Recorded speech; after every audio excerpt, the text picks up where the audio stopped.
你是否曾想過，一個國家的財富故事可以成為一場壯闊的歷史實驗？短短40年間，中國的一代企業家憑借改革開放的浪潮，從資源、房地產、製造業、互聯網等領域累積了龐大的財富。這是人類史上少見的第一次原始積累，在如此短時間內完成的案例。但你知道嗎？這種財富的積累只是故事的第一章。當第一代創業者漸入中年甚至老年，新的問題悄然浮現：如何讓這份財富延續？如何讓資本不只是個人榮耀的象徵，而成為家族長久穩定的基石？中國有句古語：富不過三代。這並非宿命，而是一種結構性的現實。從歷史的角度看，每一次財富集中之後，往往伴隨着制度缺陷、家族內耗與環境變遷的衝擊。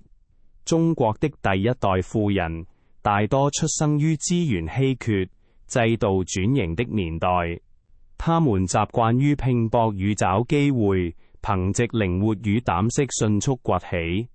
但在今天，他們面對的世界已截然不同，全球資本流動、國際稅務合規、移民政策、監管制度、家族治理，這些議題並非商場上的短兵相接，而是長期博弈與規則理解的競爭。過去的成功模式往往依賴於制度邊界的模糊地帶，即對規則的靈活運用。而今日的挑戰則在於制度化的精準操作。創業的第一代用汗水換來財富，第二代卻必須用知識、法律與結構去維護它。這不僅是思維的轉換，更是文明的升級。財富的積累需要勇氣與直覺，財富的守成則需要智慧與紀律。這一轉折正是每個高淨值家族無法逃避的命題。當前的中國已進入資本全球化的第二階段。第一階段是資金出海，從2010年前後開始，大量民營企業主、房地產大亨、互聯網新貴開始將資產轉移至海外，購買房產、設立信託、申請身份，乃至成立家族基金。第二階段則是身份出海，人們意識到僅僅讓資金離開本土並不足夠，因為合規、稅務、身份、傳承等問題緊隨而來，於是移民、第二護照、家族辦公室成為熱詞。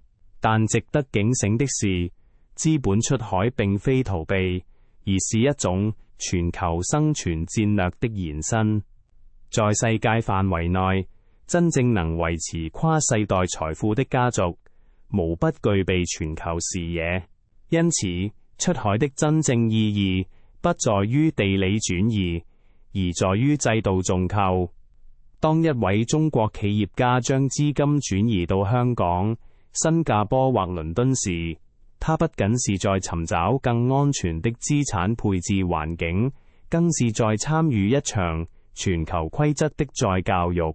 如果你想了解更多關於家族財富的保存與傳承的知識，請關注我的頻道，我將不斷分享有關的內容。